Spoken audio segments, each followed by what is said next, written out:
Ok, pessoal, nós vamos falar hoje a respeito do dízimo.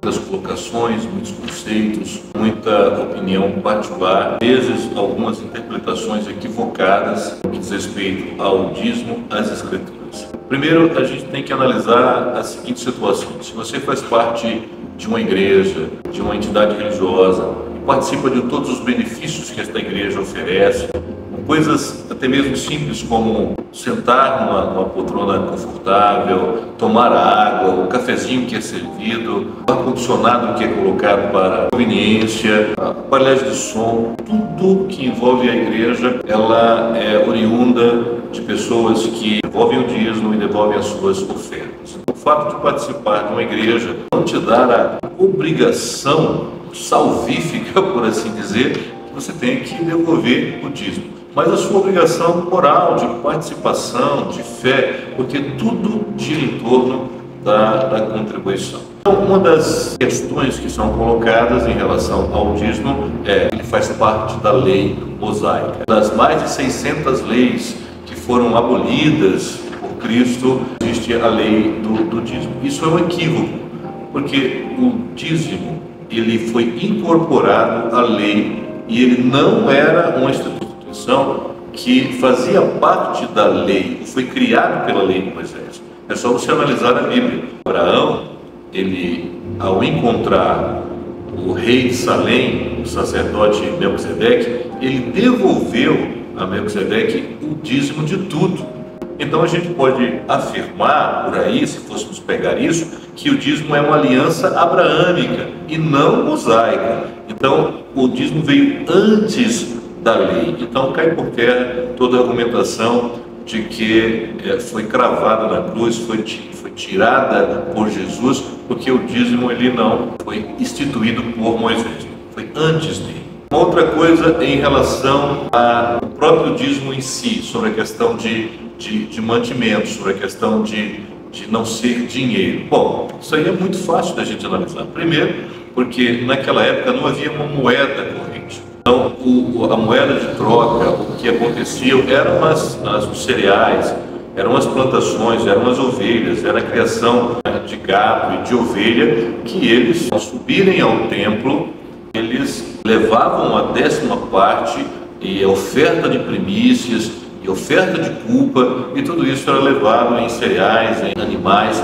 devido à não circulação da moeda. E também sobre a questão da tribo de Levi. A tribo de Levi, ela não recebeu a herança, como vocês bem sabem, então ela foi uma tribo separada para servir no templo, para servir no tabernáculo. Então haviam várias equipes de levitas e de sacerdotes que serviam diuturnamente no templo, e eles eram sustentados, por assim dizer, pelas outras tribos que receberam a sua herdade e aí ofertavam e dizimavam, por assim dizer, para a sustentação dessa tribo. Então, a questão de ser alimentos é porque não tinha uma moeda que dava naquele então, e a questão de sustentar, a palavra fala, para que haja mantimento na minha casa. E essa questão de manter a casa do Senhor não era só o templo, era toda uma tribo que estava por trás da manutenção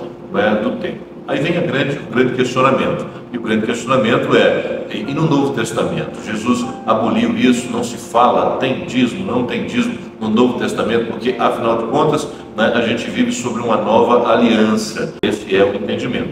Bom, Jesus faz algumas referências a respeito do dízimo. E ele fez uma comparação, e eu quero que você entenda que a pregação do Senhor Jesus, ela foi feita na sua base para os judeus. Então você não precisava falar de dízimo para os judeus, porque eles eram dizimistas. Isso era natural, era um conceito natural na prática judaica. Então Jesus não precisaria ensinar os judeus a devolver o dízimo. Ele fez uma comparação muito interessante, provando a vigência desta prática no Novo Testamento. Ele falou assim: olha, vocês são hipócritas, porque vocês querem ser tão justos que você retém o dízimo da hortelã, tem o dízimo de uma hortaliça que você planta no quintal da sua casa, mas de outras coisas você tropeça. Então isso prova que eles eram assim ferrenhos, por assim dizer, nessa questão do dízimo. O Novo Testamento não fala sobre a questão dos 10%, mas eu gostaria de chamar a atenção para vocês que o Novo Testamento, ele fala de 100%. Se a gente parar um pouco para analisar, a gente vê cristãos do primeiro século que vendiam tudo e compartilhavam na igreja. Temos também aquele clássico de Ananias e Safira, que foram penalizados no tempo da graça, na questão do Espírito Santo, porque eles mentiram ao Espírito Santo nessa questão de valores. Então a gente precisa tomar muito cuidado com isso. Isso é uma questão de fé. Você é abençoado e você é nutrido pelo princípio de fé que você adota. Então eu posso afirmar para você, biblicamente, que o dízimo é real, ele é verdadeiro e que ele existe. Que Deus abençoe.